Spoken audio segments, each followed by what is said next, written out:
Hi, I'm Peter Burke, and I'd like to share a bit about my story and the why behind this book and these principles. I was the poster child when it came to my wrestling match with God on these truths and mindsets, and I'm suspicious and I suspect that I'm not alone in this struggle. I was raised in the church and accepted Jesus as a teenager. But honestly, God was always compartmentalized in my life.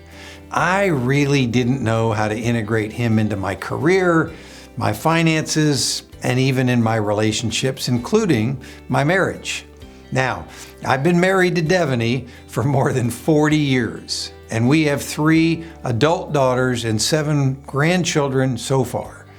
Part of my motivation for writing this book at this stage of my life is to help that next generation of my family to better understand some of my mistakes, a few life lessons learned, and a handful of principles that will equip them to live a truly abundant life that Jesus came to give all of us. You should know that I'm the classic type A recovering workaholic business person who was overzealous about my work and achieving success as the world defined it, and underinvested in things that matter far more in the scheme of things. I was prone to pride, worry, and a desire to control life's outcomes because I operated under the assumption that if things needed to be accomplished, it was up to me to make them happen. That was my mindset for far too many years of my adult life. In case you're guilty of the same plague, there is no rest in this self-reliant, striving mentality. In fact, it can be downright exhausting. My lifelong plea to God usually sounded something like, "Lord, there must be a better way," mostly because it didn't make strategic sense that God would put you and I on this earth for a finite number of years and have us spend all of our waking hours pursuing success and accumulating whatever it is we chase. And then we aim to retire after 40 years of all that fun.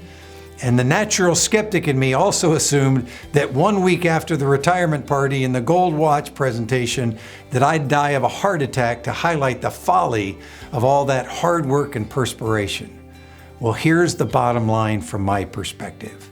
What we long for isn't found in worldly pursuits, or even in our reputation, or in our bank account balance. There are far too many of us who have chased that mirage.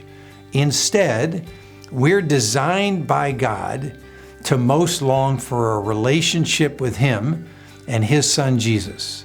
There are 2 groups of people that I've written this book for. First, for those who haven't accepted Jesus' gift of grace and forgiveness, and who frustratingly sense that there's something missing in their life that I've come to believe that only God can satisfy. And second, for those who have chosen to follow Jesus, but either don't fully understand or haven't yet embraced His profound promises. They believe in God, but they don't trust Him enough to truly experience abundant life. It's kind of the difference between believing something and acting like we believe it. God wants others to experience His love, and we are His hands and feet in the world, or at least in our portion of the world.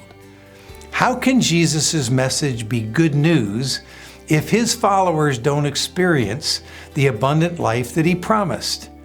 And that's why I'm excited to help you explore these 3 profound truths and 7 healthy mindsets that will help you to experience God in a way you've never experienced Him before.